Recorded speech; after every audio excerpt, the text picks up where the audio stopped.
नमस्कार. सुखी आनंदी जीवनासाठी गीतेतील हे 5 उपदेश अत्यंत उपयुक्त आहेत. ते आपण आज जाणून घेऊया. त्यासाठी हा व्हिडिओ शेवटपर्यंत नक्की पहा. मला खात्री आहे की हा व्हिडिओ तुम्ही शेवटपर्यंत पाहिला तर तुमचे आयुष्य निश्चितच बदलून जाणार आहे. चला तर मग वेळ न दवडता आपण आजच्या व्हिडिओला सुरुवात करूया. त्याचप्रमाणे व्हिडिओला लाईक करा, शेअर करा आणि या चॅनलवर नवीन असाल तर चॅनल सबस्क्राईब करा. तसेच बेल आयकॉनला क्लिक करा. भारतीय तत्त्वज्ञान हे कालांतीत आहे. देशात अनेक धर्म, जाती, पंथाचे नागरिक अगदी गुण्यागोविंदाने नांदतात. प्रत्येक धर्मात सांगितलेले तत्त्वज्ञान अतिशय मोलाचे असल्याचे पाहायला मिळते. भारतीय तत्त्वज्ञानाचा अभ्यास करण्यासाठी अगदी कानाकोपऱ्यातून संशोधक, अभ्यासक, विचारवंत देशात येत असतात. देशातील अनेक प्रमुख ग्रंथांमध्ये वरचे स्थान असलेले ग्रंथ म्हणजे भगवद्गीता.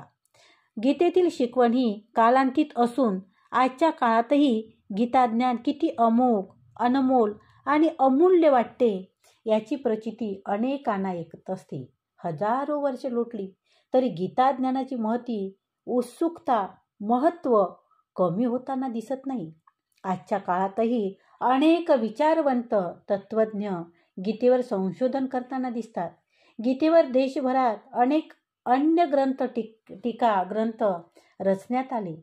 यावरूनही गीतेची थोरवी अधोरेखितच होते असे सांगितले जाते. कलियुगातील गीता तितकीच महत्त्वाची असल्याचे दिसून येते. सुखी आणि आनंदी जीवनासाठी गीतेतील काही उपदेश अत्यंत उपयुक्त असल्याचे म्हटले जाते. नेमके काय म्हटले गीतेत ते आपण जाणून घेऊया.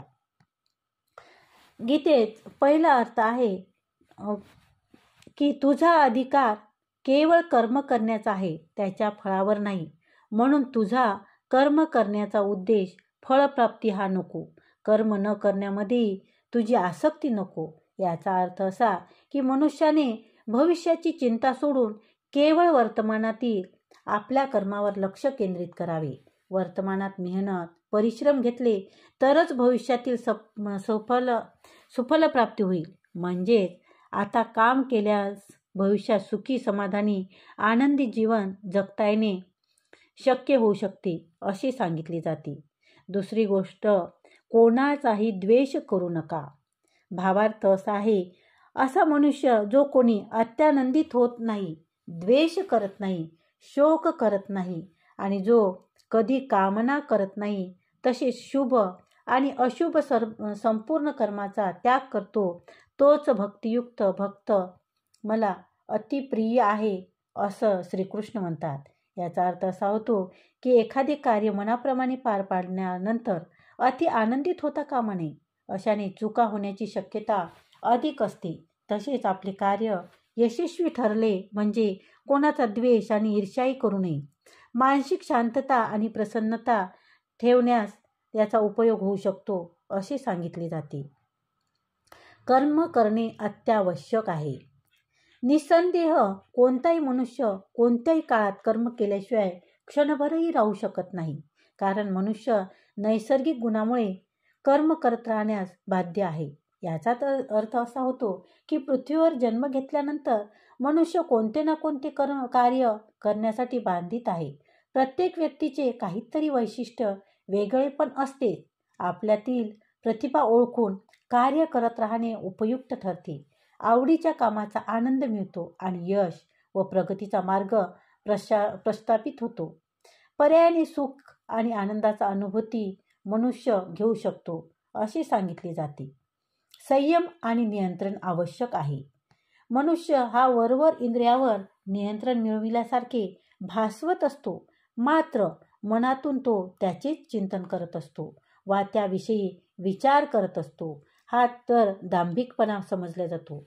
याचा अर्थ असा होतो की दिखाऊपणा करणारी व्यक्ती असत्य वचनी आणि कपटी असल्याचे म्हटले जाते. खऱ्या अर्थाने इंद्रियावर नियंत्रण मिळविण्याची कला अवगत करता आली पाहिजे. इंद्रियावर नियंत्रण म्हणजे अपेक्षा, आशा, इच्छा, आसक्ती याच्यावर नियंत्रण मिळवणे होय. असे केल्याने समाधान खऱ्या निखळ आनंदाची अनुभूती घेणे शक्य होऊ शकते. श्रद्धा, सबुरी आणि विश्वास ठेवा. जो मनुष्य माझ्या परमेश्वर स्वरूपाचे आणि योग्य शक्तीचे तत्व जाणतो तो निश्चितच भक्तियोग युक्त होतो, यात कोणतीही शंका नाही. याचाच अर्थ असा होतो की जो मनुष्य ईश्वरी शक्तीचा मनापासून स्वीकार करतो आणि परमात्म्यावर संपूर्ण श्रद्धा ठेवतो, भगवान त्याचे कधीही वाईट होऊ देत नाही असे सांगितले जाते. तर ही माहिती तुम्हाला निश्चितच फायदेशीर ठरेल आणि तुम्ही ती उपयोगात आणू शकाल. व्हिडिओ ऐकल्याबद्दल